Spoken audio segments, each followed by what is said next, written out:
Hey guys, it's Emma and welcome back to The Simple Environmentalist. Today we're going to be talking about 25 more ways that you can live zero waste completely for free. Now, this is the third video in this series.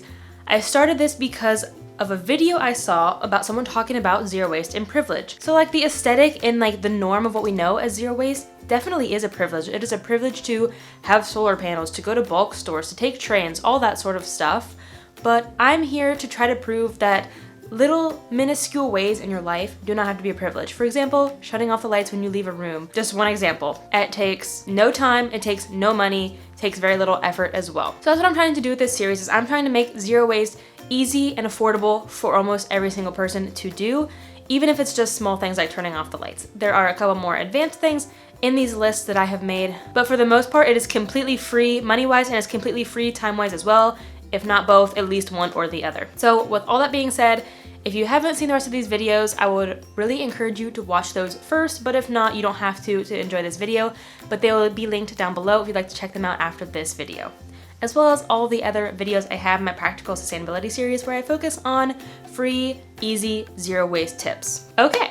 So with that, let's just jump right into today's list. First, and it comes on a perfect day because today is raining, and that is to just set your plants outside when it rains, like your house plants. Because most people will get water from the sink to water these, which is totally fine, but it is also completely free for you to set them outside, which saves fresh water and it also will save you on your water bill. If you don't want to do that, instead you can just set containers outside which you can use to dump into plants like this. So for example, I've got this gigantic bowl sitting outside with a nice little lip, which makes it very easy to pour into my plants. I've got that sitting outside right now to catch some fresh rainwater, and then I use that to water my plants. The next tip is to upcycle old containers into planters. So instead of going to the store and picking up pots, just use what you already have lying around. Use a can that you bought some beans in. Use a container that you had oatmeal in or protein powder or something like that. I try to upcycle as many cans as I can. For example, I built mochi eketri out of cans. I've also used a lot of things that I've found like as litter to use for planters. Here's one. I show this in a lot of my videos. Oh, he's growing a new leaf. I thought this plant was dying. He's got a new leaf. This was an old oatmeal container, and he's now got a cute little fern in there. I really should put some more soil in here. I need to take care of him. Sorry you had to see that. I'll show you some other plants that I have sitting outside that also are just made out of litter or cans and stuff that we use in the house. The next tip is to, if you have to get takeout, reuse those containers. Instead of going to the store and buying a big set of Tupperware or Rubbermaid brand name stuff, just use your plastic takeout ware. I've saved some little tiny containers that we got salsa in to use for condiments if I want to pack them in my lunch. One of my favorite tips that I've been using, like before I even started my zero waste journey, is to use scraps of paper instead of using a brand new sheet of paper. I would write my list. It would only take up like a third of the front side, and then I'd be like, oh, it's done, go in the recycle bin. But after that, the entire back page was still empty and 2/3 of the front page was still empty. And once I realized that I could still be using that, it's been a life changer. If I would have continued in my wasteful habits, I probably would have been on a brand new notepad by now. But since I've started, I'm still on the same notepad. Same with like to-do list. Don't get out a brand new piece of paper if you just need to jot an idea down. Just find something already in your recycle bin and write on that. Okay, so this one might actually come as a surprise, but if you have a dishwasher, use it instead of washing your dishes by hand. When you wash dishes by hand, typically people do it in a very wasteful way, which we'll get to in the next couple tips. And a lot of modern dishwashers are actually very water efficient, so if you have one, go ahead and use it, but make sure that it's completely full. Don't run like a half load or anything. Then that defeats the purpose. And the next tip, if you don't have a dishwasher, is to wash your dishes in a smarter way. Don't let your water run the entire time if you're not using it. If you have 2 sinks, use one for washing, one for rinsing. Just fill them up like halfway. Or what I like to do is I like to take my biggest dish, for example, when I'm baking banana bread. I have a really big bowl. I'll put that in the sink first, so when the water is running, when I'm washing like the teaspoon and the spatula and stuff, it catches the water. So then by the time I actually get to the bowl, it's already full of water that I can use to rinse it. But just try not to run your water so much if you don't have to. That's basically what I'm getting at. 1, use 2 sinks if you have them. 2, if you don't have 2 sinks, start with your biggest dishes first to catch the water.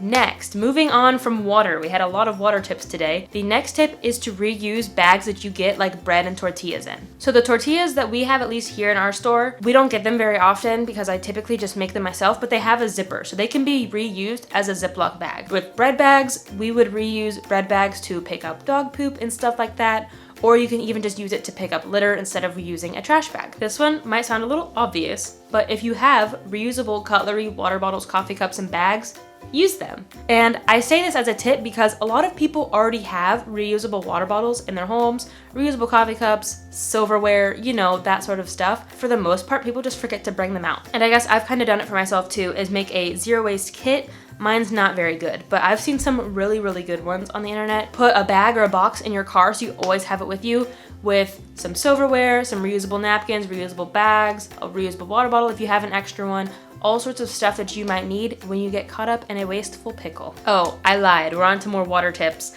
The next one is to take a shower instead of a bath. Hey Siri. How much water do baths and showers use? Okay. I found this on the web for how much water do baths and showers use. Thanks. Check it out. Thanks, Siri. So basically, a full bathtub, which would be anyone's normal bath, is 70 gallons, but just a 5-minute shower uses anywhere from 10 to 25 gallons. Significantly less. So if you can prevent it, don't take baths, take showers instead. But if you have to take baths, you feel like you need to, just take fewer of them. And if you're already a shower taker, try taking shorter showers. So I'm not saying like cut it down to 1 minute, but try to shave 30 seconds off your shower starting out. And then maybe in a few months, try shaving another 30 seconds off. The next tip I have is to get a library card or some other sort of book borrowing membership.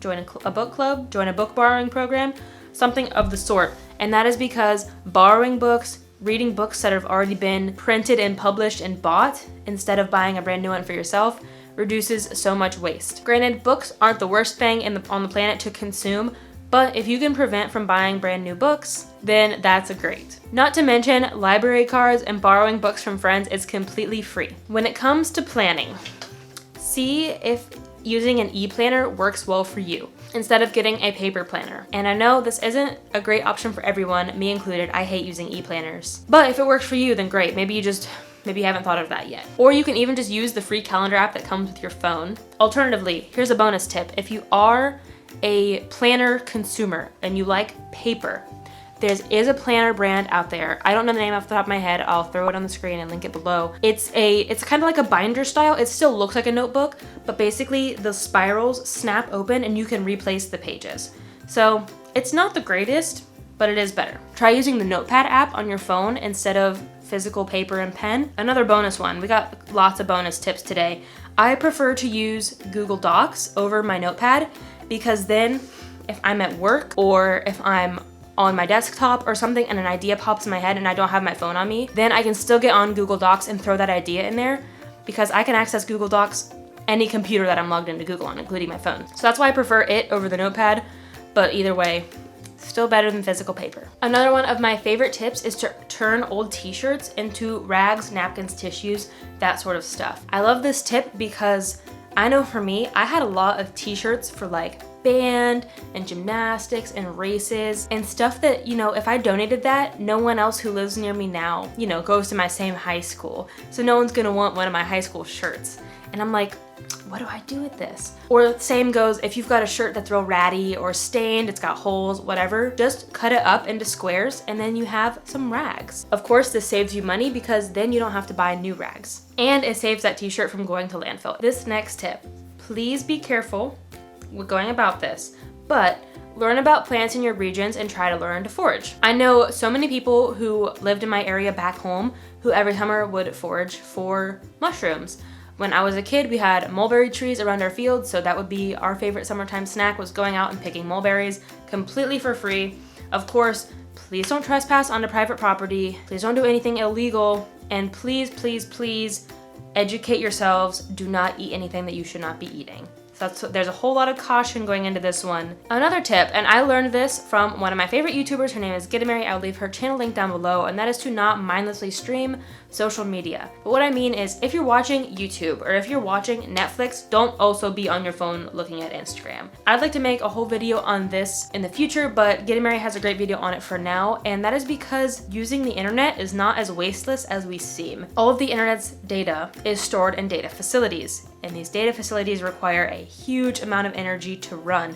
So if you're running from 2 different streaming platforms at the same time, you're contributing to double data. Also, try to be mindful as in like, don't just have Netflix on running in the background for background noise. When buying bananas at the store, opt for the single bananas. These single bananas are almost always gonna get thrown out because everyone buys the bunches, but it's the same price. Some stores might even discount the single bananas, so be sure to ask your store, check out that section if they have it. So by doing this, you can save a lot of bananas from going to landfill. Another food related one is to use up your stale bread. You might be thinking, why would I eat stale bread? But there's actually a lot of ways that you can reuse it. One is you can rehydrate it, add some sugar, and turn it into a delicious bread pudding. Or you can chop it up into cubes, bake it for a little bit, turn them into croutons, or you can run them through the food processor, also bake them just to dehydrate them and turn them into breadcrumbs. There's a lot of ways to reuse old bread instead of just throwing it out. When in the kitchen, a lot of recipes do call for like, wrap this dough in plastic wrap and stick it in the fridge, or cover your bowl in tin foil and let it rest for 30 minutes. You don't have to use tin foil and plastic wrap. I mean, use it if you already have it, but in the future, just use a thin rag. I mean, I guess it doesn't even have to be thin. If you don't have a thin one, just use what you have. So typically, personally, when I'm making bread, it almost always calls for plastic wrap on top, and I'm like, no. So instead, I just dampen a cloth and wrap it over the bowl loosely. It's worked great every single time for me personally. Speaking of tinfoil is actually recyclable. I think that's something that a lot of people don't know. Now, of course, it does have to be clean when you're recycling it. I say this in a lot of my videos that talk about recycling. You cannot put dirty recycling in your recycling bin. It will probably go to landfill. So please rinse off your tinfoil, but then put it in the recycling bin instead of putting it into the garbage bin, especially metal, because metal can be recycled infinitely and it is such a precious resource, so the less that we remove from the earth, the better. If you need to wrap a gift for someone, try to consider not using wrapping paper. Again, use it if you already have it, but once you run out of wrapping paper, try to brainstorm alternate options. For example, we have a lot of newspaper lying around. You can use newspaper. Reuse gift wrap that someone gives you. Another one of my favorite ideas is to gift them their gift in a reusable bag, wrapped in a towel or a headscarf or something, because then they can put that item to use as well, and it just counts as another gift. So if you want to continue to use paper, the next tip is to just use upcycled paper. If you receive a package with packing paper, use that. Newspaper, old books, magazines, music paper, whatever it may be, try to upcycle some paper instead of using store-bought gift paper. Plus, this is completely free. Buying gift wrap is ridiculously expensive. That's one of those items, like, how dare they charge $6 for 20 feet of wrapping paper? It's just outrageous, so don't buy it. And the last one for today is if you are using a gift bag, or if you receive a gift bag, keep it and reuse it.